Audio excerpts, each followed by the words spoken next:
So Kevin, it's just like been a year since we last hung out. It's honestly a very like interesting, surreal, like it's like boyhood, it's like how we're just like growing alongside each other So in a Andrew's way. positing that the concept of time passing is like boyhood, which I guess I can't argue with. Like boy, Yeah, yeah. true, it is like boyhood. The concept of time passing. Sorry, that one got me. Yeah, yeah. Really So, sorry. but like, what's something interesting and cool that happened in the last year that we haven't? What's an update for you? What's something cool and interesting that happened in the last Yeah. year? Yeah, that's Well, I mean, this I is went how to people talk. Ireland, which is, I guess, what we're gonna talk about. I went, You went to out of the Ireland? country on a solo trip for the first time in my life. Wow. Yeah. Cool. Wow. Were you kind of just like by yourself, like just like spending a lot of time by yourself, or were you like socializing with the locals and like buongiorno or whatever people say over there? Like, I was saying buongiorno a lot to the Belfast That's how- locals in Northern They Ireland. talk in Ireland. they love They were that, I all bet. cutting off their fingers and giving them to Kevin, feeding them Yeah. to Kevin's donkeys. Yeah, pretty much. Oh, there was a lot of that. That movie was so true to life, man. Like I didn't realize. Like I was like, whoa, that's high drama watching it. But no, that is just the culture there, and it's did you insensitive guys to see- not assume so. Did you guys see that guy who kind of looks like a little freak? He's kind of a little simple, but we love him. Do you think he's going to star in a movie that people will be really divisive on in the future? That happened in every town too? Yeah, every town, every single Yeah. town. And he kept slurping out of bathtub drains and stuff. Oh, we're man, talking there- about a movie in the past. I thought it was like a future Correct. movie. Yeah, not a future. I'm sure he's a. It's I like mean, Boyhood, like in the like I Yeah, said. it's time like- will pass. Yeah, it's like Sabrina Carpenter, who's the Joker, Barry Keoghan. He's sort of like an evil person. Evil person. Wait, has anyone ever done like Barry Keoghan and Saltburn, and then Barry Keoghan and Banshees of Inisherin saying, "Well, there goes that cream," because That's that would be funny. good. That's good. I like it. put it Just on your something to think X about. accounts. Yeah. Yeah, it's something to think about. I give that to anyone who wants it. Whoever claims it first That's can a have it. thinker, meaning that Yeah. I'll think about maybe posting. That's that. right. And then he'll terrorize our group chat with it. Is everyone here on the same group chat? Yes, we of are. course. Yes, yeah. Oh wow. They got The to hear group me me. do an impression of Bruce Springsteen singing "Woman's Oh, World." God. Oh wow.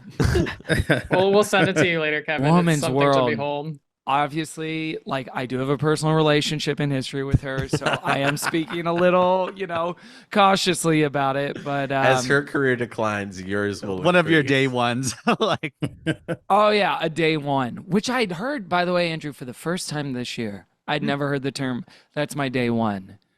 you've Is everyone never familiar heard with that this? before? As like a term of like, Yeah, oh yeah, this yeah, is I've one of heard my that best before. friends. Never. I never heard it until like 3 months ago. Well, like my day one was like the doctor that birthed me out of my mom. Yeah, he that's was true. he Don't was say there. He was out of your mom. Jesus Christ. he was there. He was- Out That's of not my the part I'm mom. objecting. also, my mom was there too. Like I think Steph, it's Boyhood, okay? Don't worry Yeah, about Steph. it. It's just like Yeah, boyhood. it's like Steph, apparently Boyhood. you Like weren't it's listening to Katy Perry. It's a woman's world, and we're all lucky to be living in it. God. It's giving boyhood vibes right Can we now. talk about Bruce Springsteen? Yeah. all right, fine. Let's talk about Bruce Springsteen on his episode. I've been meaning to listen to that. Click. Remember that record that you bought me like 2 years ago? Well, I just remembered that it's sitting in the closet. So I called you up just to tell you I've been meaning to listen to that. I've been meaning to listen to that. Why don't you come over and talk about it?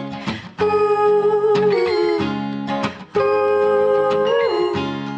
ooh. Why don't you come over and talk about it? Hey everybody, I welcome love to it. the show. Welcome to I've been meaning to listen to that, the podcast where we go through albums we've been meaning to listen to and use as a conduit to learn about each other and our guests. I'm Andrew Ambrose Lee.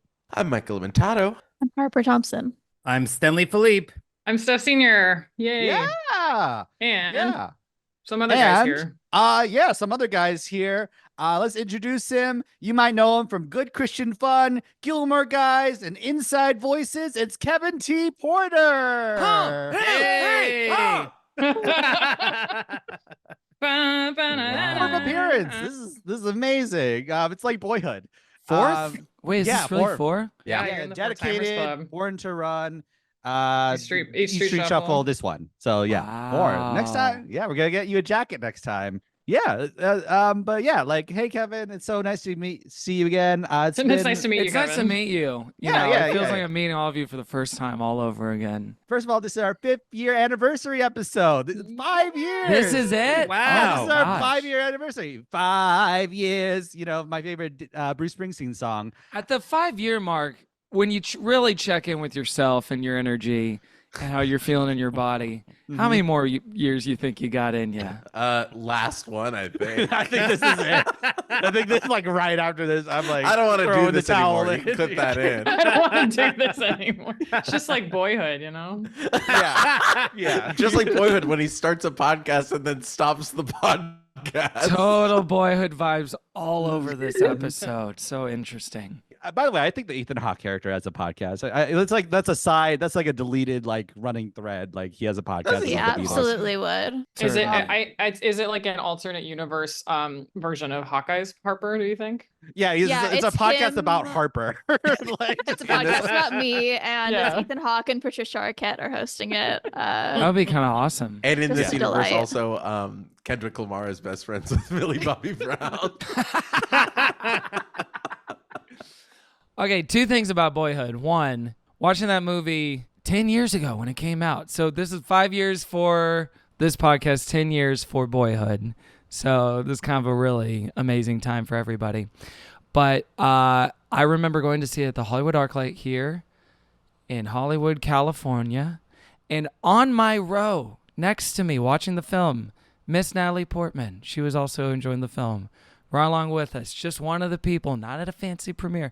And then 2, that movie freaks me out because his arc geographically and time and age-wise was almost exactly mine, which is to say, grew up in suburban Houston, Texas, as did I.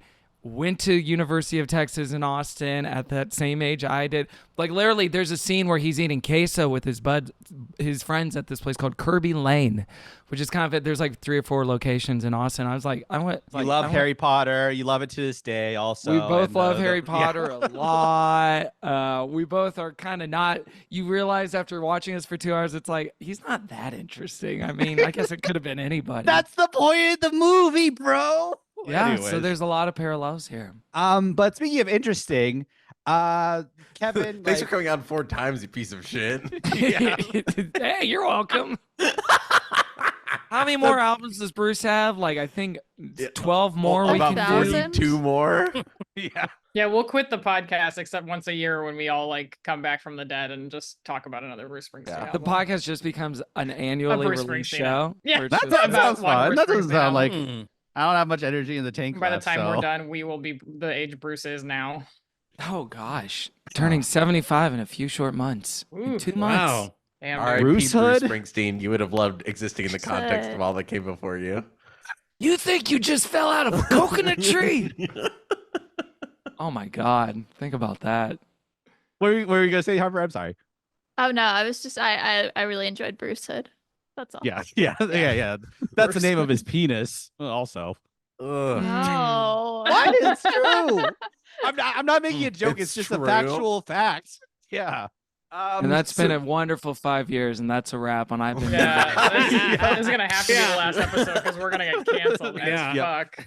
Yep. We're gonna- So yeah, let's talk about Bruce Springsteen in 2023, 2024. Stanley, you weren't here for all of our Bruce Springsteen episodes. Let's start with you. Well, literally today they updated after listening to that episode, Born to Run, because gosh, like there's so much information that I had no idea of, and also watching the Netflix documentary, The Greatest Night in Pop, where they were talking about the We Are the World song, and there's so many stars on this thing, and then Bruce Springsteen was still, he was the god amongst gods, right? He walked in there, I think he just performed the show, came in like at 2 a.m, slayed his vocals, like he just had this amazing presence. And I think that's what, for me, Bruce Springsteen is the best version of the American promise.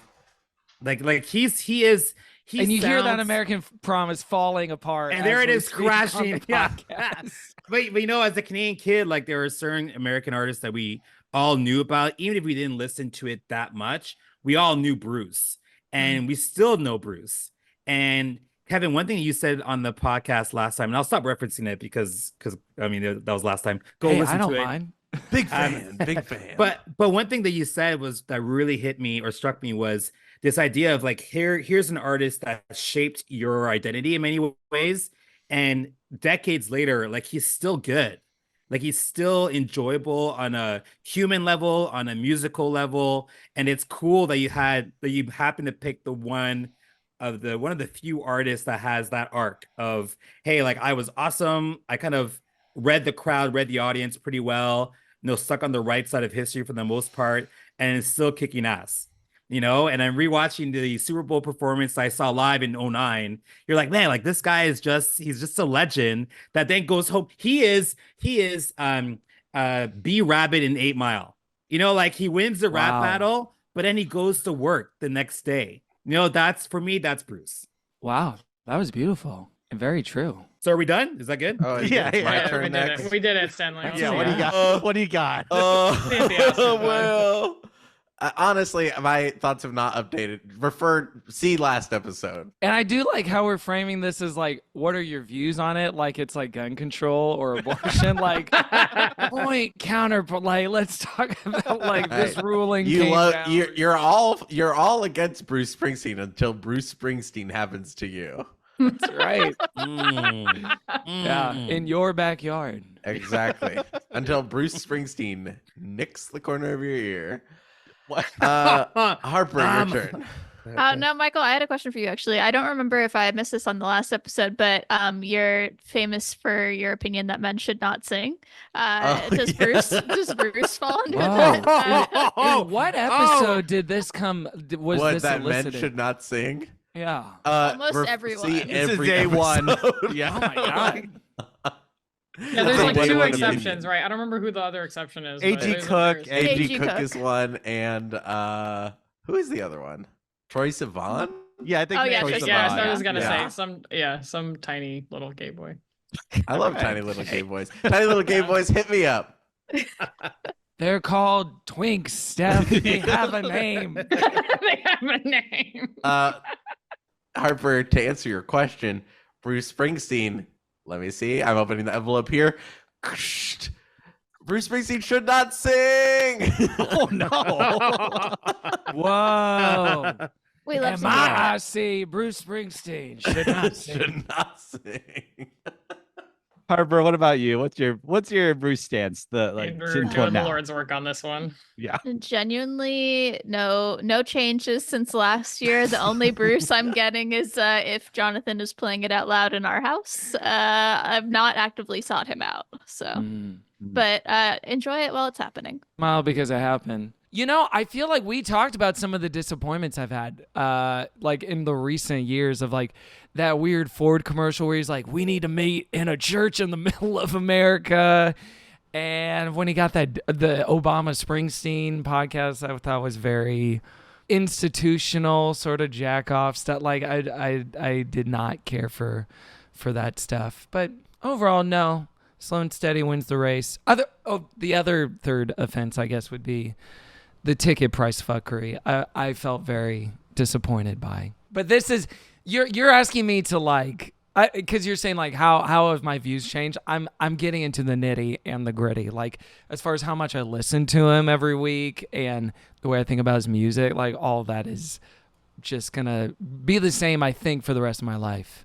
I would imagine. I was supposed to see him in December of 23, but he had a peptic ulcer disease, unfortunately. What an asshole. Where you can, kind of a dick move if you think about it, which I don't know if y'all have any, because Steph and Andrew, you went to see him Yeah. last year as well. This Is my favorite T-shirt.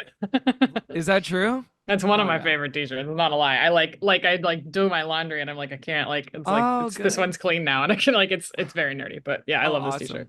Well, something that is visible from like the ample video footage from 2023 and 24 is like he was having kind of a tough time in 23. Like there's more limited, and it's like it's Who's like having a tougher time? It's for the freaks. Bruce, like literally like moving around the stage and doing certain like are you physical guys, by the things. way, tuning into Bruce's national address that he's doing? Yeah, he's here to heal the country finally.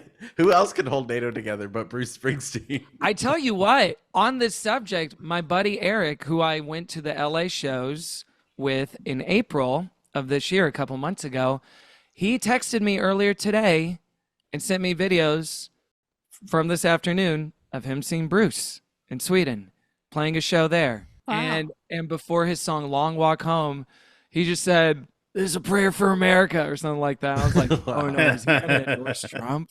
Is he making a heel pivot late stage in his career? A late stage heel to pivot. endorse- Like that's the assassination day. He's like, you know what? That really changed my mind. Yeah, right. I saw that picture. That was pretty cool. Time to throw on Hillbilly Elegy, my favorite movie. He fist pumps, I fist pump. We actually have more in common than we do unalike. So Like, I hate unions now. yeah, fuck unions. And then he deletes like Joni Mitchell Scam, yanked her scam. Spotify catalog. He yanks off any of his union loving songs like My Hometown and things of that nature. I like that. Like, whenever every time you appear on the show gets worse. Like, it's a really interesting experiment. It's like a really Boyhood. interesting Yeah. experience. It's like Boyhood. Yeah. So you saw like what was the experience of like seeing him recently though? Like after so long. You know, I was really disillusioned going into it just because, like, the ticket price shit where it used to be so much more affordable for just regular Americans, and then they just jacked it up so much and the dynamic pricing and stuff.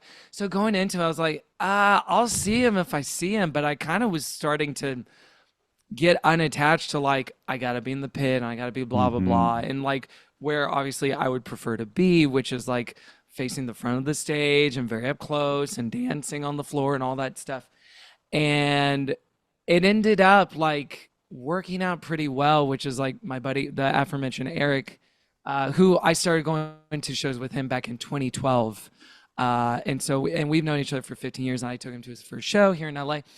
And so like it's something that we share that's like this deep bond. So we were So going to wait. So he's your day one. he's like my day 19. Okay. basically. Okay. But in the first 20, so that's good. Yeah, counts. Yeah. So we ended up going together, and it was one of those things where it's like, okay, we've kind of accepted this experience is going to be what it is. So we like, because we've been like very close in certain shows and had like excellent, like, you know, in the pit and stuff. So we were like, let's just go and it'll be what it'll be. So I think either the day before, it was the day before the first show in LA, we got our tickets. And then the day before the second show, we got our tickets too. So it was like 24 hours.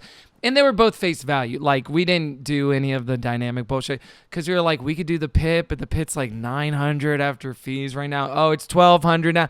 And I'm like, maybe if I was in my 20s, I don't want to blow my savings, but just like my priorities are a little bit different now. So we got tickets in the rear, which weirdly you would think would be a less ideal location to see him from. And you'd think, oh, well, you want to face the stage from wherever you are. But if you're in a certain part of the rear seating, you're up against the band the whole time. And when he does his little 360 stuff and just like, you know, trots around, you'll see him and he'll see you. So the first night we were in the way upper section, and I cried a lot at hearing the songs for the first time in 8 years. And you know, the thrill of after all this time and seeing like whatever it was, I think it was show number, let me look it up right now. Those were shows number 21 and 22 were the ones in April. So even then I was like, oh, those are 6 songs I've never heard before. Night 2, same thing. Night 2, by the way, we're basically in the same, we were rear seated, but we were a lot closer. We were like, instead of the 200s, we're in the 100s. So we were very up close against like the horn section there on stage, right? And he opened up with one of my favorite songs, like a top 10 song for me, which I'd never heard him play before, and he had never opened up a show with. And that was like one of the best Bruce concert experiences of my life. And that made the whole kid and caboodle and the exhaustion and the aching joints and jumping for 3 hours and not ever sitting down very much worth it. I don't know if you guys were sweating, but we were sweating. Yeah. We were all the way up in the 400s. Like we were by the press box, so we were all the way up under an awning. We got tickets, I think, day of, whatever. And we were under the awning, and it was August. And like the people on the field and like whatever, there was like a breeze that day, but we didn't get any of it. Yeah. So we were sweating our balls off the entire time. I've never sweat through a pair of jeans. It was incredible. Yeah, but oh my God, it was amazing. I'll just breeze through it and say, like, those LA shows were awesome. Patty came out. They did duets. They did Fire. She sounded like shit on it. It was kind of funny. And then, he did the 360 during Hungry Heart. We did Lock Eyes. Me and Bruce, we did point at each other for an extended period of time. You can check out the videos of it that someone took. Someone took videos from across the arena of like, these two guys behind the horns are like dancing a lot. And it's just me and everybody like, nah! And especially sticking out in a sea of perhaps septuagenarian, octogenarian. And then the reason I went to Ireland, the aforementioned Ireland, was to go see the shows in Belfast and in Kilkenny.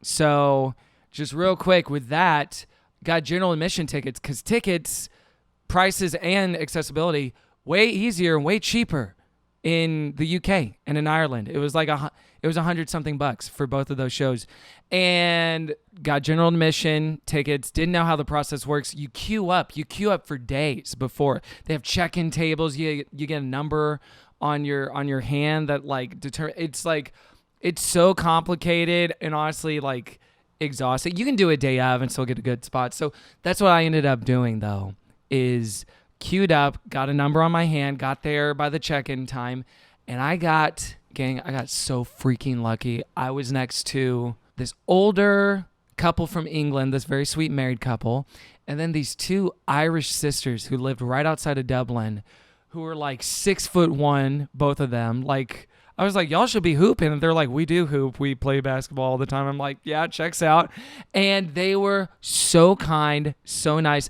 And especially with the sisters, they were around my age. They were like a year or two younger than me. So I was like, oh, thank God. And they had the same sort of level of investment of fandom that I do, which is to say, like, Stanley, you've heard me talk about Bruce before, and you know, like, how exhaustive and how it's like the only thing I know anything about. It ain't nothing compared to most of the people that you see at these shows where it's like, that's their 19th show this year. They've reoriented their lives and their finances around it. Like, it's zealous and religious and borderline culty in a way that's like, you really got to be careful to navigate your stuff around, like, oh, there's like 55-year-old men and women here acting like little babies, and it bums me out. So to find these two sisters was, and this couple who was like lovely and awesome, like, was just a breath of fresh air, and we had the best time together, and we were dancing together and felt so connected. And then I met up with the sisters for the Kilkenny show, and we did it all over again. And that show, and then they added their cousin, also 6'1", to the show, which, like, these like super kind, gregarious Irish like sisters, to experience the show with them was the best case scenario for me. Also, they saved my ass of, like, I didn't realize how long we'd be waiting that first day. So they're like, do you need some sunscreen? We have a bunch of sunscreen for you. Do you need water? Do you need like food? And they had everything for me, which I really appreciate, because otherwise that was your first time like experiencing sunscreen, right? That day. It was, yeah. And I don't want to do it again, and I'm not going to do it again. It was also, I will say, it was also my first time seeing Bruce and the band play in daylight, which is so interesting, because the daylight hours in Ireland last forever. Yeah. So even though the show starts at like 7:30 or whatever, he's playing to daylight for like 2 of those hours. Wow. Which is very interesting. It's my first time seeing him play in daylight. I saw him once in daylight on my way to Chick-fil-A in LA, because he was behind the LA Sports Arena when it existed. Anyway, I could talk about it. Yeah. But those shows were amazing. Again, got some interaction with him during certain of the songs, but like In we had a Ireland little- too? Oh yeah, like Oh we had a my little group gosh. that clustered up, and we were all like very enthusiastic and moving and dancing around a lot, and we had the best time. Like it really made the trip worth it. And those girls in particular were just like guardian angels. I was so Aw. happy to have met them. And I'll hit them up next time I go. But for y'all's first time, and then we'll talk about this album so everyone can talk. Oh, yeah. at the same time. Did it live up? Did it live up? Because Andrew and Steph, you went kind of at my threat. Yeah. To go to For those people shows. who have not listened to our previous episode, the Wild, Innocent and the East Street Shuffle episode, really great episode. In the middle of the episode, we realized that like, oh, Bruce is playing in Chicago tomorrow. Me and Steph, we can go to the show. And what I didn't say on the episode was I had a date planned that same day. So I had to like, Oh, you did tell me that. I remember this yeah. now. I had the remember this date now. planned the same day. And there was like a promising like prospect of like, hey, we'll flirt and kiss and stuff. I'm like, those are some of my favorite things to do. I love doing that. and then like Kevin over How was here. this prospect communicated? Was Flirt it and like, that kisses way. and stuff. Yeah. Like, was it a text? The You had eyes your read emoji. receipts on, like Yeah. Michael. Yeah. Oh, don't say that. Oh yeah, sorry. we can keep. I think we can keep that because that like has nothing to do. I don't know. Yeah. We postponed the date and we went to the show. And initially I was like, it was in the nosebleeds, and it was like Yeah. really like the thing you were saying about like, oh, he's getting old. He's really like he's getting old. We didn't like sense that at all. We just like Right. sensed like a super spry, energetic, lithe person. Well, until he had to walk up and down the stairs, then it was like, Yeah. oh shit.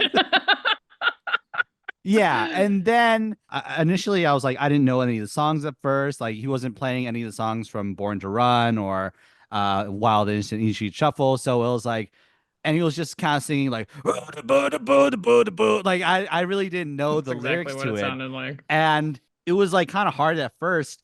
It was like, oh no, did I make a mistake? Did I like spend this much money? Did I like miss this opportunity?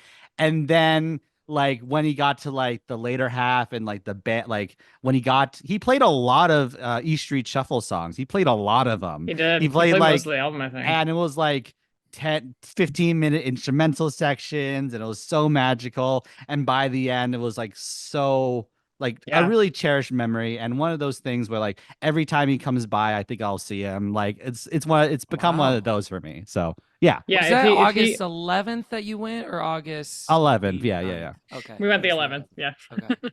Okay. Yeah. I think it's similar. I mean, I remember that I remember like the beginning of it feeling like, oh, I'm not a huge concert person if I'm being honest. And I remember the beginning of the show being like, oh, okay, like I don't know any of these songs, like, ooh, you know. And everybody here knows, and they know that I don't know. And then there was a point where I realized they had played something like 7 songs in a row without taking a break. And I leaned over to Andrew and I was like, they've been playing for 30 minutes and they haven't stopped. Mm-hmm. Like it was, and then I was like, oh fuck, like this is great. Like here we go. You know what I mean? And it was, I don't know, man. I'm done. I'm converted. I like left and I was like, cool. Wow. I feel better about being an artist. I'm a Bruce Springsteen fan for life. Like this is like the kind of artist I want to be. Like it was just Aw. fucking, Oh. Wow. it was fucking game changing for me. I've never sweat that much in my life. Borderline life changing for me. Oh, I I'm so loved glad it I so bullied much. you guys. It was Yeah. great, man. It fucking ruled. And now I have to bully Harper, Michael, and Stanley to do the same. Yeah, well, I mean, can I ask a question about the concert experience? And I guess for all y'all, but like, well, obviously, Kevin, you've gone like a million times, but is that the point of the concert? Like, is the show used as a vehicle to just give an audience a chance to sweat, to dance, to party? Or does Bruce, I mean, Kevin, you've seen him throughout so many eras. I'm assuming like, is it like, okay, this is going to be a Born to Run type of vehicle where I want you to remember that this album was one of the greatest albums of the 80s? Or does it just kind of go, okay, all songs in a hat, I'm pulling songs out of the hat, and then whatever happens, happens? That's what this tour felt like for sure. He's definitely toured albums, but this one felt like it was a, you know, like, here's everything you've ever fucking liked, you know? Well, Like, certainly in like the latter era, maybe the last 20 years, of his touring and career. There's a weird mix of his thing as a performer has always been purpose, purpose, purpose. You're here for a purpose. We're here for a purpose. Like it's the sort of magic trick of making you think this is what life is about. We're gonna Right. like do a performance that convinces you this is kind of the meaning of life. And so with that comes like a lot of intensity and a lot of grit and a lot of things like that. And that purpose is still like woven throughout, but oftentimes it does become like a sort of, for better and worse, a nostalgia review, especially in the last half of the show. Yeah. Oftentimes when you do get more of the like, it's something he still does that not all artists of his like tier or acumen do, is still like play songs from the new album. So on this tour, he's still doing like, here's 5 songs Yeah, yeah. from the last album I put out, which is like Yeah. something the Stones do not do. I think you also said very briefly of like, obviously you could like dunk your whole savings and like orient your entire life around the Bruce Springsteen like experience. Maybe if you go too far, that's bad, but the best version of it is like the reason to live. The best version is like you meeting the sisters in Ireland and then you seeing them again, sharing this experience, sharing this beautiful thing together. You have these stories you could tell us and you could remember. That's very spiritual. That's very beautiful. Like, I think that's awesome. Yeah, as long as like, I think the distinction of keeping it like an interest and hobby and not a lifestyle like it is for some people. It's like, again, it's like stringed throughout my life, so it is part of my life. But there is such a difference, and it's really interesting to be confronted with a certain kind of person that you're not often confronted from. Like, just again, like a 60-something-year-old woman behind me being like, I think that person cut in front of me. I'm like, what do you want me to do about like interactions like that where I'm like, man, there's a lot of different kinds of people in the world, and there's a lot of people here for a lot of different kinds of reasons. So I need to make it utilitarian for like, yes, and especially the moderation of like, I'll go to like, I went to the 2 shows he did here in LA, and I went to 2 shows overseas. I didn't go to the one in San Diego and San Francisco, and within driving, like, to have a little bit of like distance with it, I think is, at least for me, healthy in this part of my life. The year was 2006. I joined the local gym in the suburbs of Houston, Texas, Kingwood specifically. The gym was called QLS, and every time I went there and did basically just treadmill and nothing else, I would put on Born in the USA. That was part of my curriculum or whatever. And I did it so many times. I still associate the sound of the album, not the songs and them played live, but the album itself with, okay, I'm at this part of the treadmill. I get off on working on the highway. I do my cool down that I'm on fire, etc., etc. But it took me a while. It took me a while to get into the album. It's still not one of my like top 5 albums, I don't think, overall. Even though, commercially, it is the album. It is the like consensus #1 star making. Like, it's when he became what the popular conception of him is, which is like a jacked up guy that sings about America. Even as we've demonstrated on this show, he's so many more things than that. But that's what cements him in what Stephen Hayden, in his book There Was Nothing You Can Do, which is a book that just came out recently about Born in the USA, calls like the big 4 of 80s pop, which would be Bruce, Madonna, Prince, and Michael Jackson. Those would be like that quadrant of people. And what's interesting, I thought this was interesting that he pointed this out, with 3 of them, Madonna, MJ, and Prince, you can kind of see their lineage in current pop music and in current like what is popular in music now. You don't really see it with Bruce in what is mainstream popular, like commercially. You see it a little bit in like, oh, okay, Arcade Fire said they were influenced in this way, and obviously like The Killers, but The Killers isn't the center of things anymore, or if they ever were.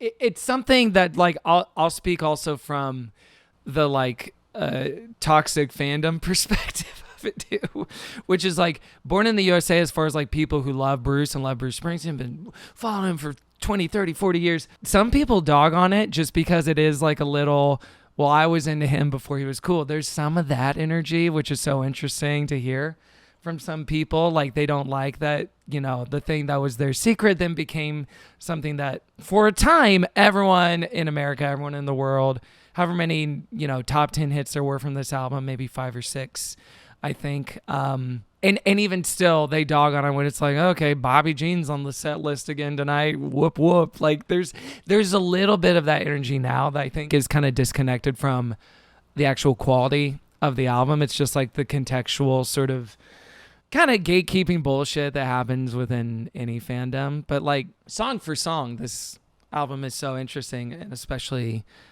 as a whole. Like I don't know if how much we need to set up the context for it, but basically all these songs came from the same songwriting sessions, which was for Nebraska. He wrote last minute because they were finally like, and he wrote it so late they had to like interrupt the final mixing of the album to record it, because John Landau, his manager, said, "Bruce, we don't have a hit." And he's like, "Fuck you!" And then he wrote Dancing on the But like wrote it and it just went home, wrote it, completed it. It came back and was like, here's your record, Haas. What a motherfucker. Like kind of like angst and anger you hear in the song is him feeling pissed off that he has to do it, I think, in a way. Yeah. And now it's like his anthemic, plays it every show. It's man. Courtney Cox / Fresh Prince of Bel-Air iconography. The Carlton. Gosh, excuse me. The Carlton being modeled off of his dance. But like those songs on Nebraska, have y'all listened to Nebraska? No. No. Okay. So Nebraska is his solo acoustic record that he was doing his demos. Like, I'll record these demos on this like 4-track recorder, this Tascam 4-track recorder, and he was doing little overdubs himself. And the sound is so haunting. And then they got into the studio with the band for songs like Atlantic City or Used Cars or Highway Patrolman or Reason to Believe, and it all sounded bad. Like they couldn't get the spirit of what those original demos were. So he was like, let's just release the demos then. But on those demos, there's also like from those same like recording sessions, there's Born in the USA. There's a song called Child Bride, which becomes Working on the Highway.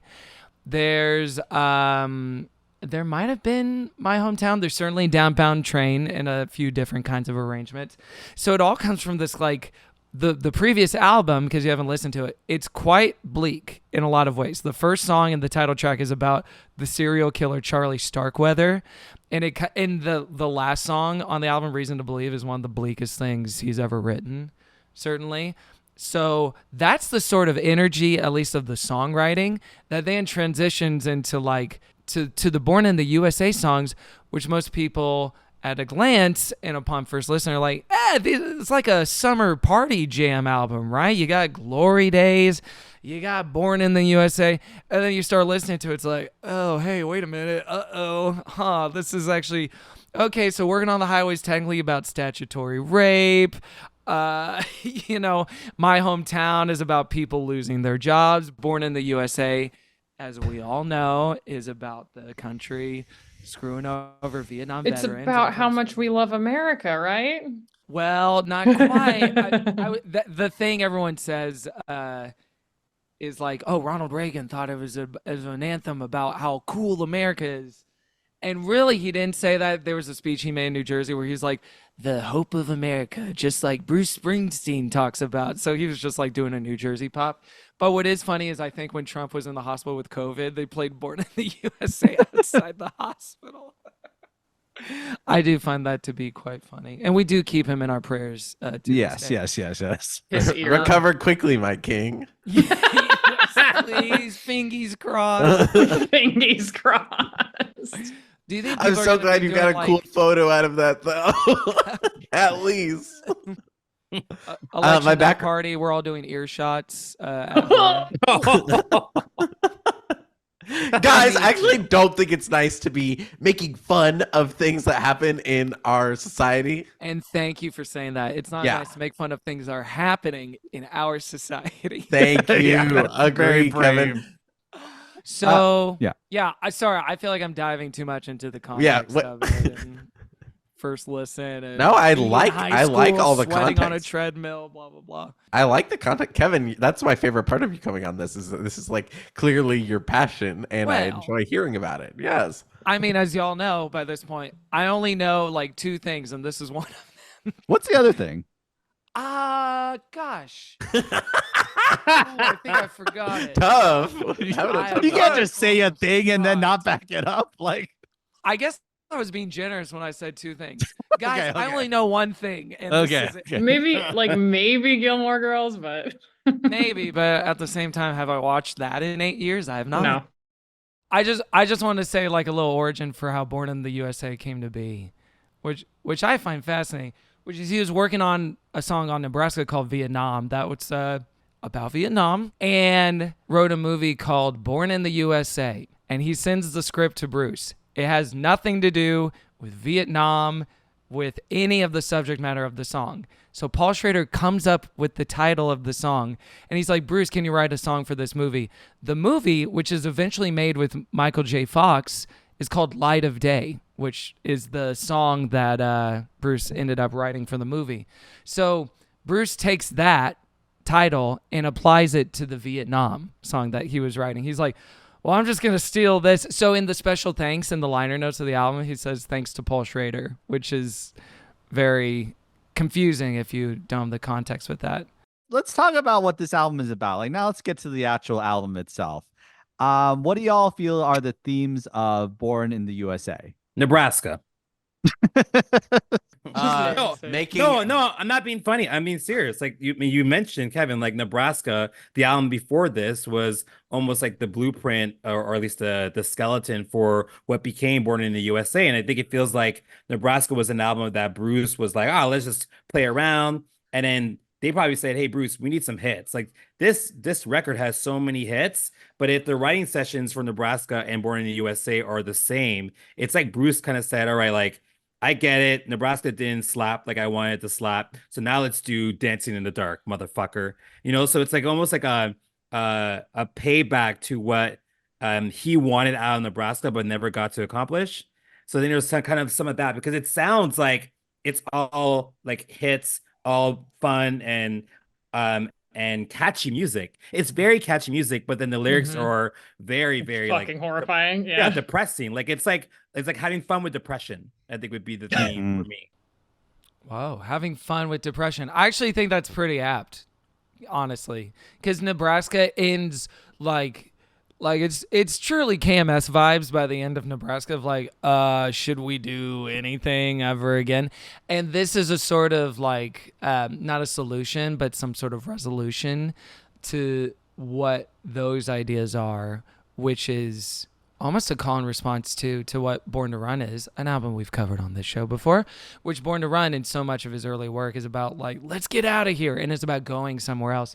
And he said in an interview in Rolling Stone one time, he's like, Born to Run, that's about going somewhere. Born in the USA is about just standing somewhere and staying and being stuck and then kind of, but standing your ground though. Like I Was Born in the USA is a sort of, like it is a protest. It's like, no, but I'm here. Like, why are things not better? Why are things not changed? And even the end of the album and the bookend of that is like, this is my hometown. Like I didn't leave my hometown. I still live here. He still pretty much lives like 20 minutes away from his hometown in New Jersey still.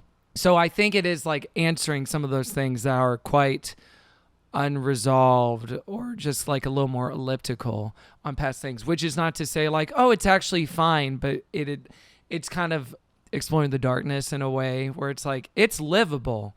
It's manageable. Glory Days is a very sad song, but you can still have fun with it. Glory Days is about like a pathetic, sad loser guy, ultimately. But, you got a lot of pathetic, sad losers across this great country jamming out to it every night. In the vein of like, this is the sort of everybody's conception of Bruce, like it's the blue collar album, because that is like, that's a very like rural blue collar experience where it's like, you can even sort of have this like sense that you're like, hey, everything around me. So, like members of my extended family are like this. They live in this small rural town and it's like, hey, yeah, and the job prospects here are terrible and the town's not growing and we're not going anywhere. And like, we like it, like, but we don't want to do anything else. and we find there's joy in a lot of that. It's a very like salt of the earth. I hate that phrase, but that salt of the earth, like working with my hands kind of manual labor idea.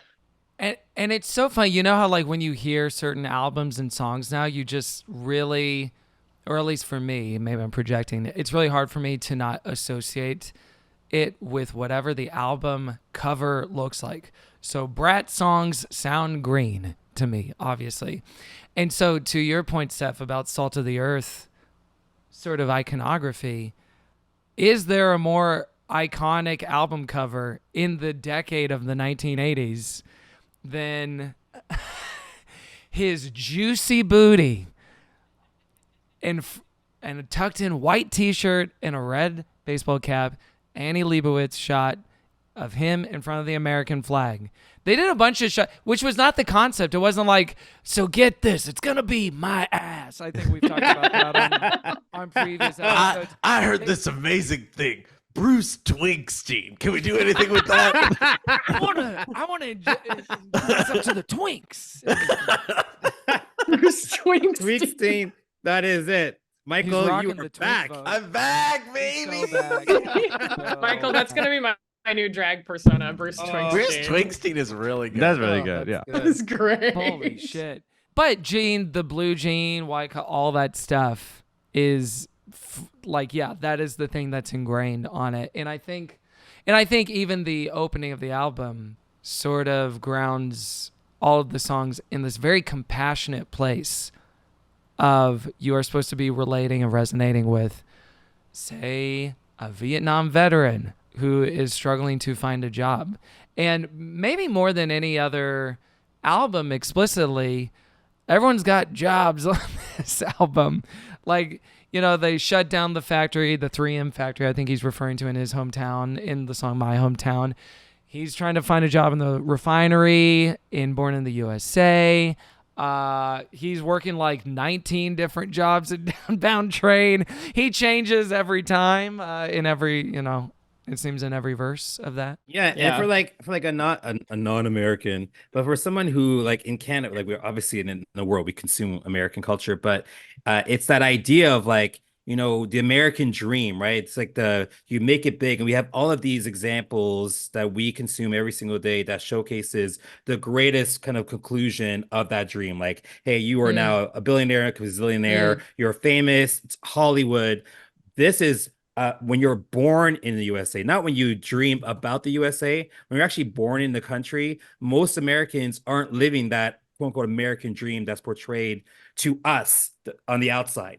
So it's like Bruce is bringing us in, and here's like one of the biggest stars that's bringing us in to the rural parts of America that we, again, on the outside don't always consume.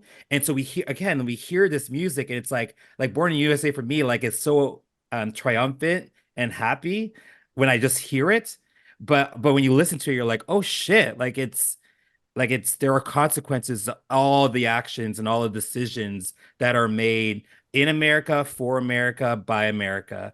And he's not shying away from it.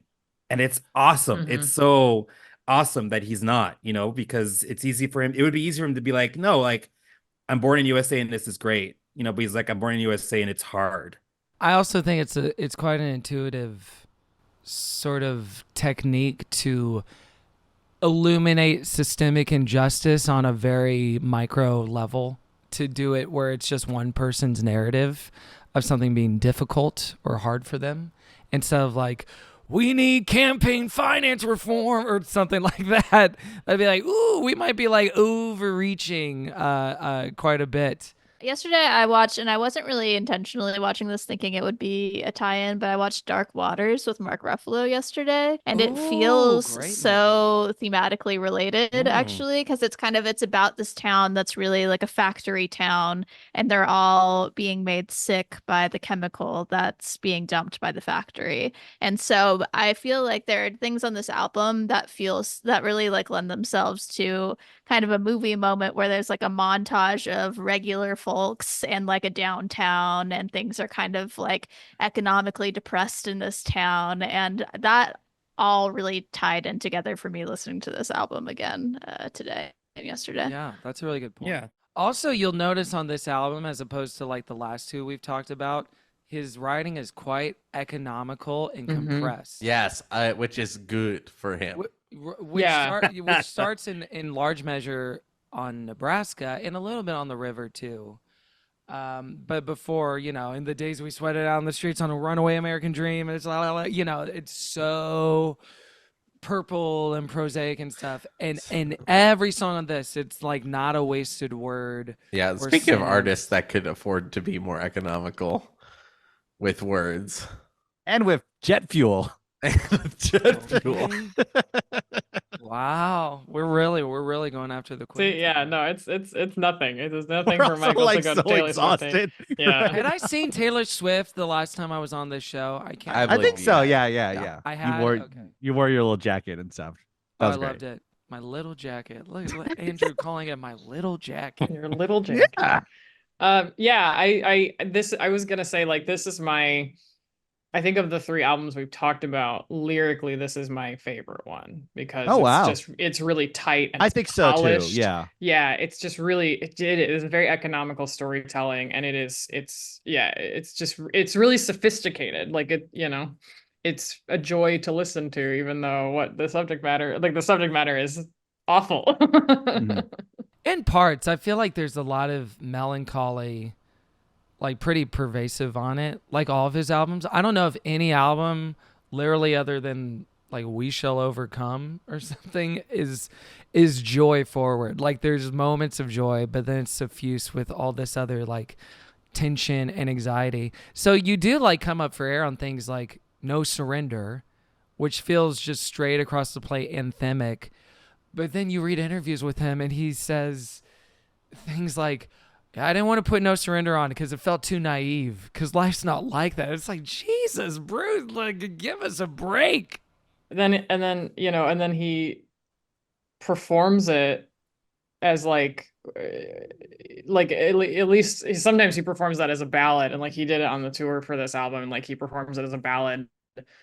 So you have the song that's very joyful, but then it's done slowly, and he's like, this one's for Steven because Steven wasn't in the band at the time. You know what I mean? Like it's like we've taken the song that is joyful and now it's fucking sad again. Thanks, guy. Like I think these are some of his more fun feeling songs. Obviously, we've mentioned this already, but they're all so fun. Like they're fun. They're really fun. But to that point too, like it's fun. Even the angst can be fun. I say this as a perpetual emo kid, but like there is something kind of fun about like screaming your feelings, like Born in the USA cannot be performed quietly, and you get to like, there is like, it's fun music, but it is also, it's like fun emotionally, it's cathartic, There's a title of the album it's interesting comparing them to the two Born to Run, Born in the USA, where Born to Run, it's all about how you're born to be free, you're born to be an artist, you're born to have an adventure with your sweetheart and stuff. And then this album is like, you're born in the USA, like you are born in a country where, first of all, we didn't consent to be born in the first place. Then we didn't consent to the conditions of capitalism. We didn't consent to two-party system. We didn't consent to tax dollars being used for war crimes. And it's like part of the album is like wrestling with those two things of just like, okay, we're born in the USA, and what joy can we find in our lives, in the working conditions of our lives? And also the album's a lot about storytelling, in that stories we are told, stories we tell ourselves, stories we tell others. It starts with him questioning the narrative of the Vietnam War, and then it shifts his focus to like working class America, and it all kind of like creates a bricolage portrait of America where it isn't built in only despair. And I feel like it's also about depression and like working class depression, and I also thought this album might be like potentially using storytelling as a means to express and transmute his own depression without having to say it's about him in a way. Oh, totally. Yeah. 100p.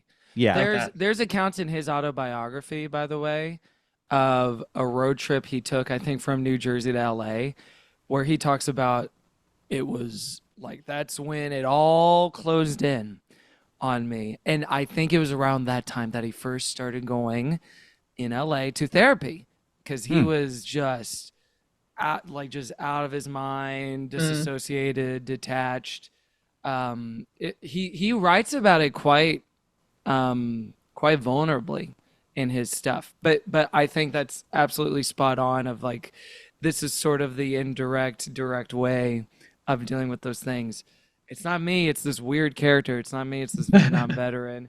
Yeah. And mixed in with things that are like quite nakedly autobiographical, which is like, yeah, Bobby Jean is Steven Van Zandt. My bro is leaving the band, and I'm bummed about it. But here's this. I have to say this as context because he leaves the band in the middle of recording this album, which like the recording process for this was 2 years long. Which they were like, Ooh, geez, boy. why is it so long? So most of these songs, even though the album came out in '84, were recorded in '82. So in that time, Steven leaves the band in between like the 4 major sessions they had for this album. But at one point he does pitch to Bruce like, hey Bruce, I'm gonna do like my own solo album. Maybe we could do like a co-headlining tour where we both are like the headline. And Bruce was like, no, absolutely not. He's like, okay, sounds good, boss. And then he fucks off. And then he puts on his pirate hat and he walks away. Yeah, exactly. I will say though, Little Stevens and the Disciples of Soul, they have an album called Men Without Women, which does sound like an incel sort of Reddit group. Yeah. But it's quite good. I do recommend people listen at least to that album. Men Without Women is my Christian men's conference that you guys can all attend. I'm not kidding you. I am staring at the vinyl of Lil Steven and the Disciples of Soul Men Without Women right now in my living room. And I have I have an incognito tab open on my second screen with pictures of men on it right now. Without women. Without women, Without right? women. Okay, that's good. That's the most important part. Wow. Let's get into highlight songs. Harper, what's a highlight song that you enjoyed from this album? Okay, well, I'm just gonna get right to it because I feel like we'll all have a lot to say about this one. I'm on fire. Yes! Yeah. Hell yeah. Oh my God, Kevin's face. Kevin's face. Oh no. Oh no, I love it. No, that's the sensation I have when I listen to it. I'm like, wow, I guess I do still have the capacity for horniness in my life. It's an incredibly horny song. Oh, you were It's a wooga sexy wooging? one. Yeah. I feel like maybe I should be checking out Nebraska. Or I don't know how like the albums were kind of cut up, but like I feel like I read that Downbound Train and I'm on Fire were both kind of like intended to be on Nebraska, but then ended up on this album. And those are 2 of the songs I like the most from this album. So maybe I should check out that one. But yeah, it's kind of sexy. And I did watch. Yeah, I did watch the Very music sexy. video on the recommendation of that person on Genius Yeah. who explained that it was about a man having a relationship with a woman and that the woman was saying daddy in a sexual way. Oh, Yeah, that was Very from helpful. Genius. Thank you. Thank you, Genius editors. Thank you, Daddy. Yeah, thank you, daddy. It's a song. It's actually let's go just around a the horn song and say about- thank you, Daddy. Like, I'll Yeah, It's about can we all Pedro do a- Pascal. Yeah, no, but I just think it's like a really sexy song and the music video is fun. It's interesting. The music video is very kind of like erotic thrillery from it's got that 80s vibe. It's dark. There's a garage. There's like the city. He's in a car, Yeah. it's pretty good. I tell you what, gang, and people have tried, but to Harper's point about like the charisma supernova that is freaking circa 84 Springsteen playing a car mechanic. Oh, They- yeah. Ah, So many people tried to get him in their movies. Literally. I'm like, do especially you need some more oil? Do you need at more this- oil? right? I More know. oil? People wanted him to act so bad. You could do the Bowie thing. You could do the Tom Waits thing. It could be a supporting thing. And he has enough that he could probably do okay in a lot of those roles. And he said no to all of Do you it. think he could have done Moonstruck opposite Cher? One arm. Whatever the monologue is. Man, you know what? No, I don't, Michael. If I'm being true, I don't think he could do it. No, I Absolutely think not. that is Nick Cage's best performance ever, by the Of way, also. course it is. Yeah. What are you talking about? It's one of the greatest movies ever made. But it's so fun. Like, pretty much the only acting he does is one episode of Lilyhammer on Netflix as a favor to Stephen Van Zandt in his post-Sopranos. Lilyhammer. My favorite show that's real. He plays a mortician. It's real, guys. And then he has a cameo in High Fidelity. Do we remember his cameo in High Fidelity where he's Does essentially he play God? Fidelity? He plays Mr. Fidelity himself. Mr. Fidelity. No, it's like John Cusack's like lying in bed and talking to the ceiling. And it just cuts to Bruce Springsteen being like, yeah, you could do that, but maybe you'd feel better. He's like talking to himself. But like with like I'm on Fire, I love this song melodically, like just like more so than anything else. Like I love it when he gets in his Roy Orbison sort of bag. Where like in Born in the USA, he's kind of like shouting at you, he's like shout singing at you. Also, Yeah, I'm on Fire. Very sexy. would it surprise you to know it's his most covered song of all I'm time? on Fire. Wow. It would not no. because I That really is a wanted little us. surprising. I wanted us all to talk about the AWOL Nation cover from From the 50 50 Shades of Shades. Grey Great. soundtrack. Iconic. No. How do they sing it? Fire! No, it's a very straightforward cover. I was wondering the same thing. I went back and listened to it. I must have heard it before because I do think I've listened to that soundtrack when it came out. But yeah, it's just a really straightforward, like kind of lo-fi cover. Yeah. Johnny Nice. Cash did a cover of it. That's really cool. It works. And the fun thing about I'm on Fire too is it's like, and actually I think this is true for a lot of the songs on this album is they're New like, Michael I guess- just dropped. yeah, new Michael just dropped. They're like, this is like a pop album, but these are very like these are sort of genre flexible, like very easily genre flexible. You know, a lot of them can kick into country, they can kick into rock, they can, you know what I mean? Like, Yeah. which I don't know is necessarily true of the rest of his work, but I feel like this is also a song you could do without doing the Bruce Springsteen thing. You know, like trying to imitate his like gravel yeah. and grit and stuff. Like you could just like sing it very prettily. It's become my go-to karaoke song. It's the thing. I do that. Yeah, and I really like to play with expectations of karaoke. So I will, like he did on his like 2009 and 2012 shows, I'll just pull out a chair and sit down and stare at the ground when I sing it. So people are like, "What's he doing? What is this guy cooking right now?" Michael, that's what's a funny. Michael, what's a highlight for you? I wanted to be I'm on Fire as well. I love that song. But my second, if I have to give a second, will be I think Cover Me is great. I think Cover Me is such Cover a Me good is great. song. I think I honestly I'm a vibes first and foremost when I'm listening to the music. I hate that about me sometimes, but also it means that I can enjoy things in a different level sometimes. I'm Cover as Me- tortured as the poets department over here. Like, Exactly. I love lyrics. Exactly. I feel alleviated. So Michael, do you enjoy the music of Donna Summer? of course I do.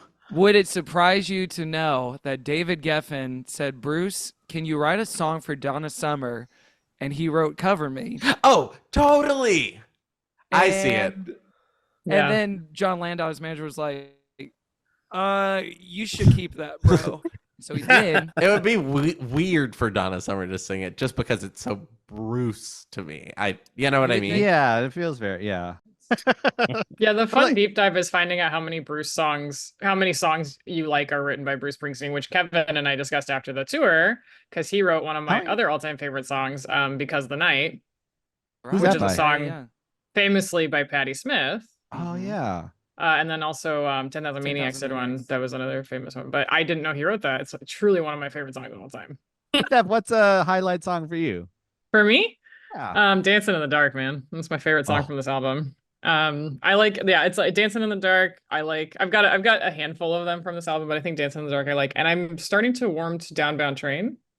Oh, I love that And- song. My second Yeah. choice. Yeah. And I'm really and then actually I listened to, not to be too Kevin Core about it, but the listening to live versions of this on like this album, when I listened to it for all the way through, I was like, yeah, okay, like Michael said, the vibes are fun, it's okay, it's not going to be one of my favorites. And then I started diving into the lyrics and I was like, oh, this is cool. But listening to the live versions of this unlocked a lot of these songs for me, and Bobby Jean was one of them. Hell Like yeah. him doing it live, it just, something about it, just like I was listening to it in the car and I started crying and I was like, oh god, what happened? Like, Well, listen, we've probably all had a Bobby Jean in our life that we can think about. Or what I've found as I've been listening to this music for almost 20 years, it's like, oh, I'm gonna have multiple Bobby Jeans in my life, aren't I? Where it's like, It's good luck. It's I wish I could call you and tell you goodbye, and then the end of it is I wish I could call you and tell you I miss you. Good luck, goodbye, right? And it just God, it just punched me in the stomach. Something about him singing it live punched me in the stomach. But anyway, short answer: Dancing in the Dark. Yeah. And Downbound Train and Bobby Jean. That is a short answer. Also, the thing I appreciate about Bobby Jean too, kind of continuing with the Terry from Backstreets of it all, quite androgynous and very romantic in nature, even though it's about his bro.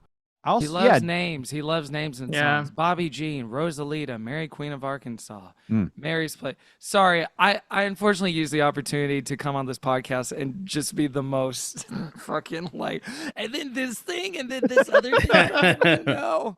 And y'all indulged me so kindly. Jeremy I Allen can't take White, advantage like, of it. apparently is going to be playing Bruce in the movie. Like, that's like the idea. That's like thing that's being floated, and they're going to change the name of the song to Rosalia Ita. Imagine. When y'all think of Jeremy Allen White, Andrew's back, baby. Yeah, Andrew's back. We're so back. Does Mr. Jeremy Allen White feel? Looks like him. Like the eyes No. are like really distracting though. I'm He has to like put in furious blue, about this like casting. brown contact lenses or something. You know. Furious. I'm furious about it. I'm curious to see him play a character that's not Carmi or Lip, because I feel like Lip and Lip from Shameless, like I feel like they're one character. Like I feel like he's never done anything else. I mean, Can't stop I'm sorry, the fire, cousin. Iron Claw was really good. I loved Iron Claw. But yeah, I'm excited to see him kind of do I hope he does that in the movie. more. Well, I'm curious about I'm this glad we have casting. the curious, furious spectrum like Yeah. represented Curious, here. furious. Quite a binary here. I think it's good though that apparently the movie is based on the book Deliver Me from Nowhere, which is about the making of Nebraska, which of course just like segues right into Born in the USA.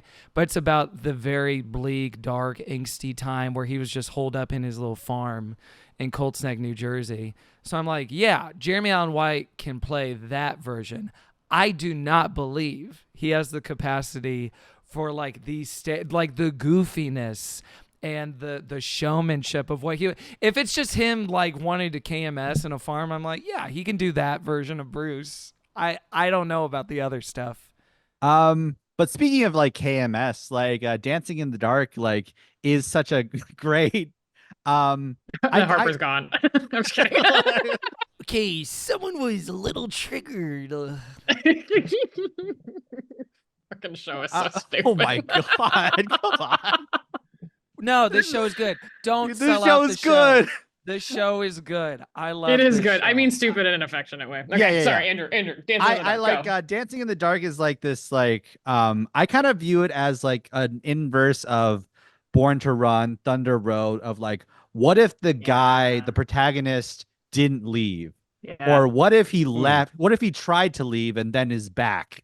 I kind of view it as just like, and this like paired with like the other really sad song of like Downbound Train. Downbound Train is my other highlight of I like that it's like the dream sequence in the middle of the song where he like, oh, I'm reunited with my girl, and then like you the audience member like knows that it's fake, but you wanted to like you feel for this character so much that you want it to be real. And I love how like both the train whistle is like what wakes him up and then what also reminds him of work. And I love the assumption that he at the end of the song he works on the railroad tracks, implying he lost his job at the car wash. It's really like a lot of fun. His CV is messy in this song. It's like car wash, railroad. Yeah, there's a highway. Yeah, he's working there as well. Stanley, what's a highlight for you? Andrew doing the Lord's work. Yeah, I'm not gonna overcomplicate things. Born in the USA for me is it's a smash. It's again, like I said earlier, like it's not what a pass, it's a smash. it's a definitely. We're gonna that's a new segment. We're gonna go through all the Smash or songs, pass smash or everything. pass. Yeah, Yeah, we're smashing. not that about for like if the sure. song's good, if we'd smash or pass it. Yeah. Yeah, we're 1980s, like we're smashing it like hard. No, like it's really good. Like it's just a really For me, it describes again the American experience, like the ability to create such a joyful, fun, powerful, braggadocious sound mixed with a very kind of critical analysis of one's identity. And I love it. I love that songwriting. I love that song creation. And I love that it's a track that transcends just an album. Like it is a feeling. So a big fan of it. It is 2 chords that they play over and over and over again, which is kind of an amazing songwriting ability to make much with very little, as opposed to the more complicated musical structures of some of his songs past. It's also It's like you're not hiding, right? Like you're not hiding behind trickery. It's like I said, 2 chords, it's yelling and it's calling out, you know? So I think it's great. it's also like even though it's a very loud and noisy song, like it uses silence really well. Like the Yes. pause after, I had a brother, K song, fought the Viet Cong. They're still here. He's all gone. And then he's just like And then no fourth silent line. for a Yeah. bar. It's like, it's really Yeah. like, this song reminds me of like Marvin Gaye's "What's Going On." It's like it feels like a good companion piece to that song. It's another song about the Vietnam War. It's also like Marvin Gaye wasn't in the shit. He was like observing from a place of privilege. But instead of like going on his phone and like singing Imagine with like Rod Stewart and Don McLean, he wrote like an immortal song that like spoke to the moment and like feeds the soul. So I think that's really awesome. I I'm love cool. that pairing. I'm cool. No, I that is it. I You love say I'm that cool. pairing, right? It's like do you want to be loud with it or you want to be quiet with it? But either way, like you're gonna get with it, you know, like that's like those 2 Yeah. songs really they pair nicely. So well done, Andrew. Thank you. Well Uh, done. Master Wayne. Kevin, what's a highlight song from this album? What's so funny, gang, is I wonder if you listen to some of the outtakes, because in typical fashion, more so than he even did for like Darkness on the Edge of Town or whatever, he wrote 90 songs for this album. Yes. Oh my Like, goodness. The in Carly total, Rae Jepsen approach. pretty much, yeah, that's exactly what I was gonna say. Is like the CRJ, like here's 100 and let's just pick the best, whatever. I thought you were gonna say like outtakes ends in like I'm on flyer. What? No, that's the Oh, like wrong bloopers? lyric. What? No. Steven. Oh, you messed me up, buddy. Sorry, boss. There's so many outtake tracks that you can find on the Tracks box set of songs, some of which I think are better than the songs that are on this album. Like songs like My Love Will Not Let You Down or Janie, Don't You Lose Heart. But a highlight for me on this album, honestly, I've been listening to Darlington County on my runs every week.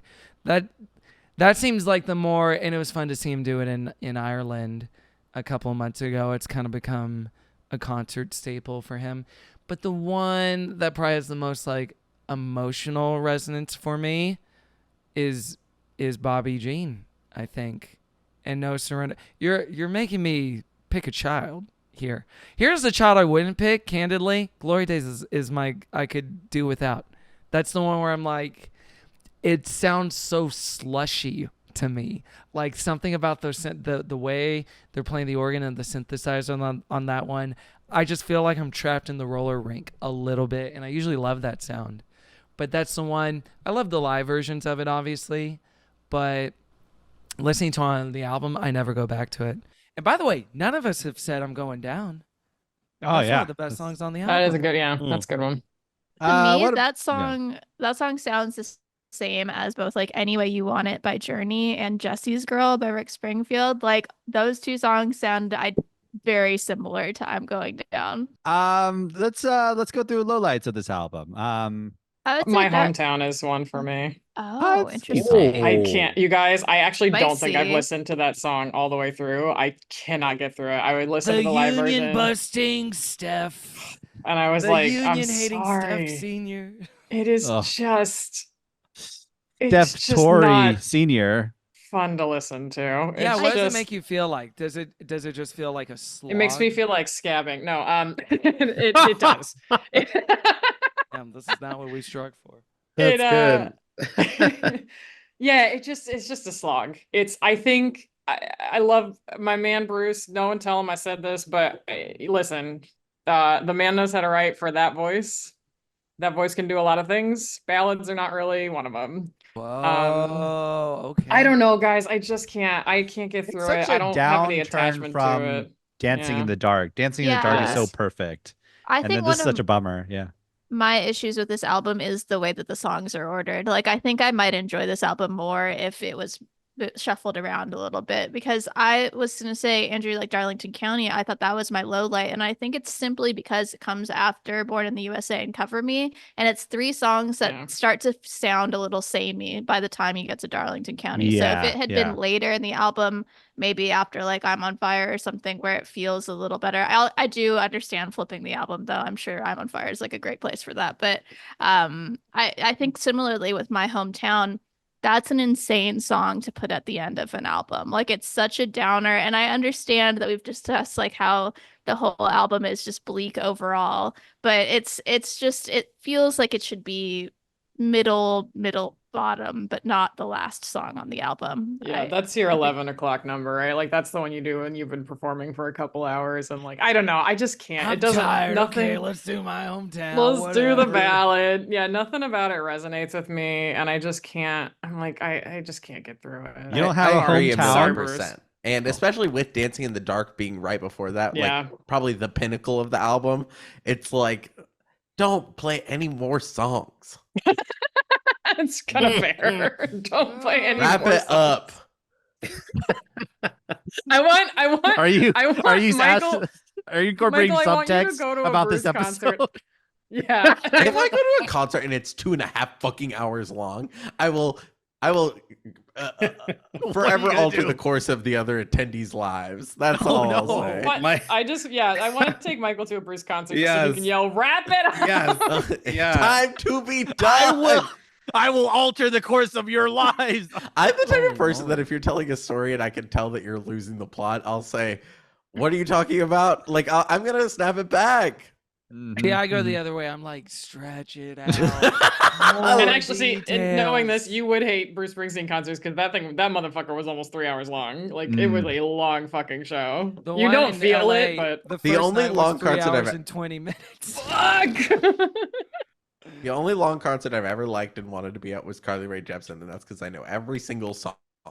Yeah. That's it.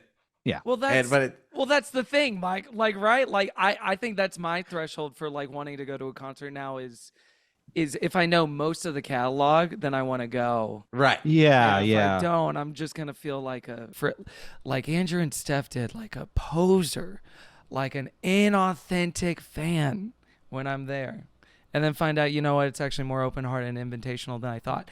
I think I might disagree, even though I don't love I'm never like, all right, having people over, time to put My Hometown on the party playlist.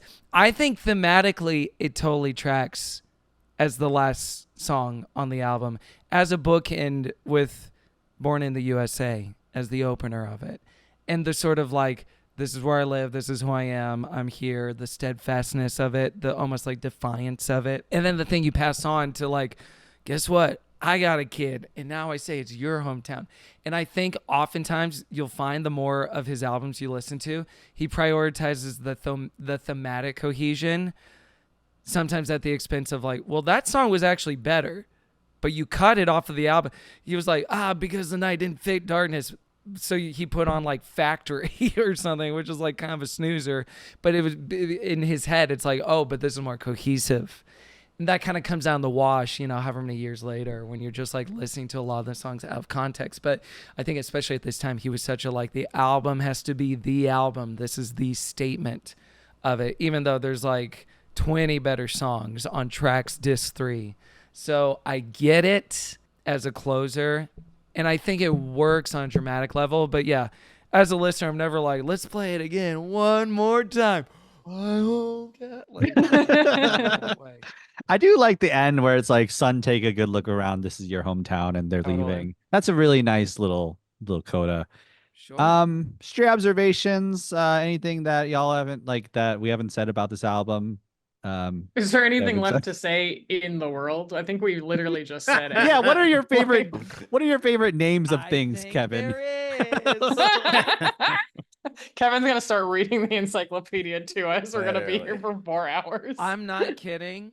I started typing up, hey, to y'all. I was gonna send, hey, here's my favorite live version of every song on the album from like YouTube videos and stuff. Like, you should listen to this one, and this one is vocals like this, and on the I'm on Fire it's like this, blah blah blah.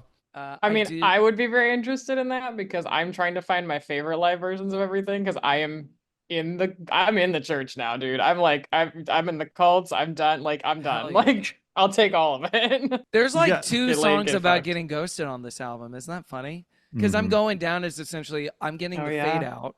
Like I'm getting Yeah, that's breadcrumbed awful. a Yeah. little bit. And Bobby Jean is about someone who just went no contact.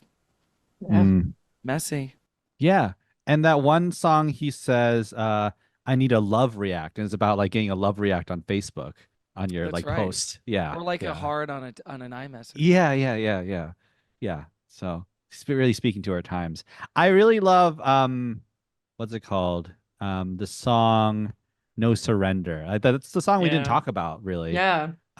It's so like it is like kind of Born to Run Thunder Road. Like let's go back to this territory. Let's try this again.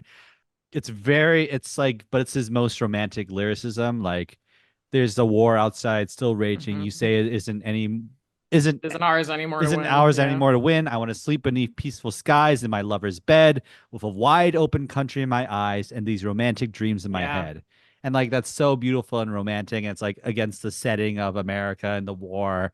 It is a little bit like sending a text to a girl and saying like, man, I just saw that they tried to shoot off Trump's ear.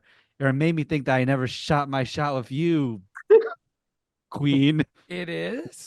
Yeah. The setting is like It is. it's like that. Oh. Have you ever thought of it? No I'm surrender? sure you No, can you're relate really to me. changing my mind on this, though. Yeah.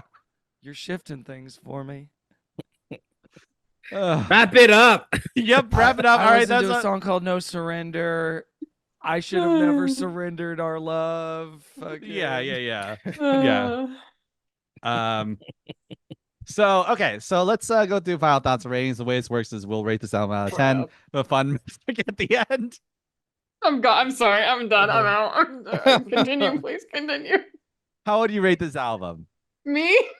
Anyone? I don't know. I'm gonna give this one nine lovers to cover me only if they're Chase Crawford out of 10. Wow. Whoever he is, we still don't know. Oh, From Gobble Loop. Blah.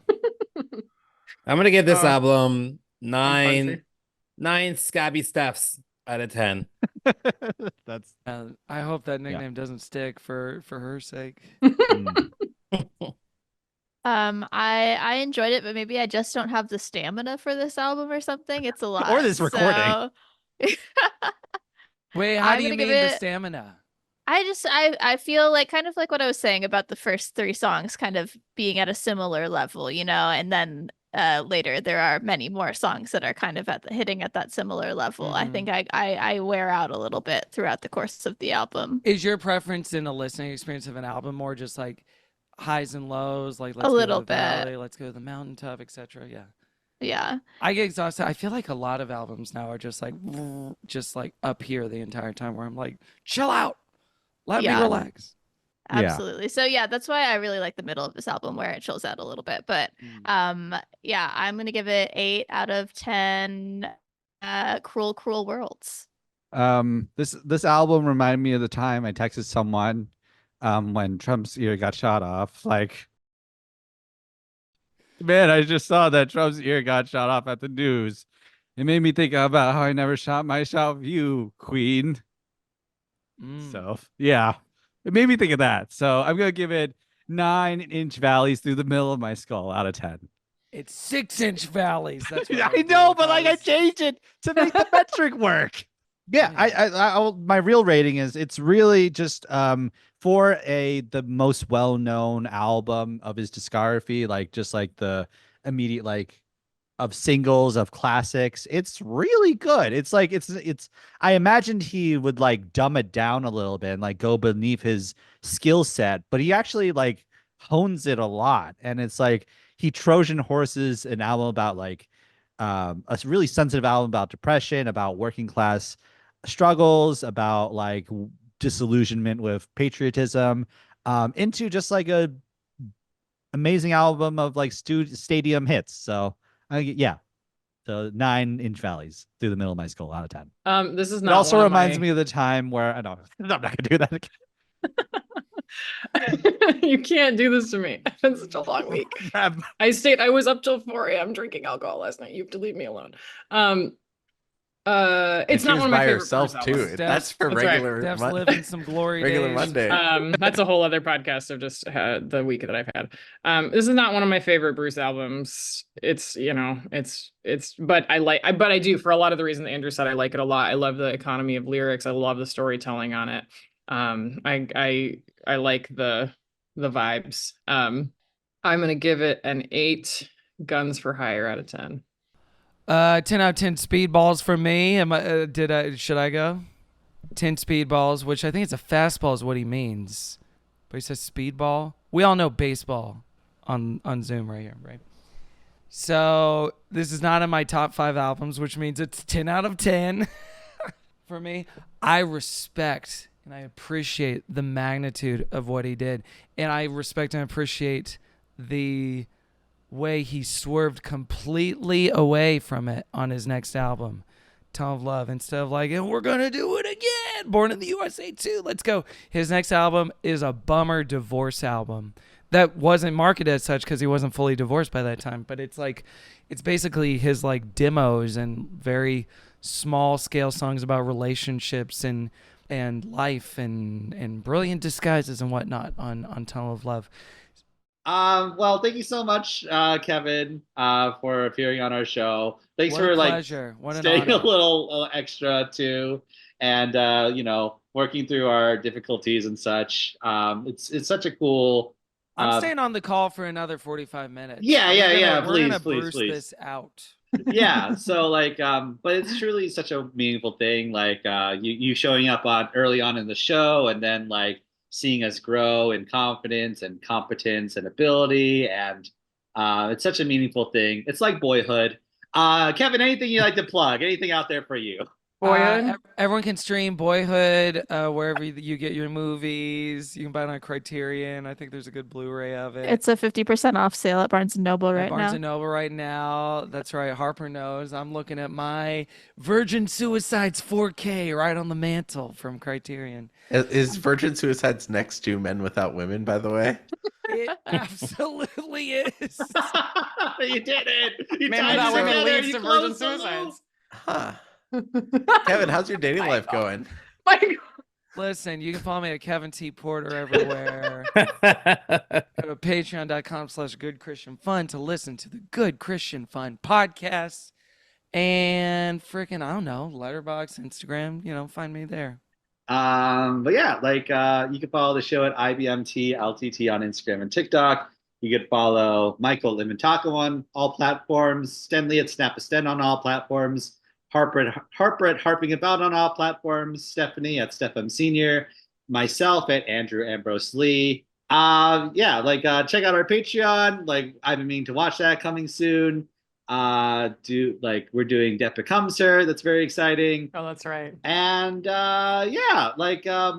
hey, Kevin, what do you got to say for yourself to gosh. close? Andrew, if you do this, he will just keep talking about Bruce and will never leave the Zoom. So the first demo of my Thanks so much, hometown everybody. you can Have a find good through the Jasper Sessions. day. Click.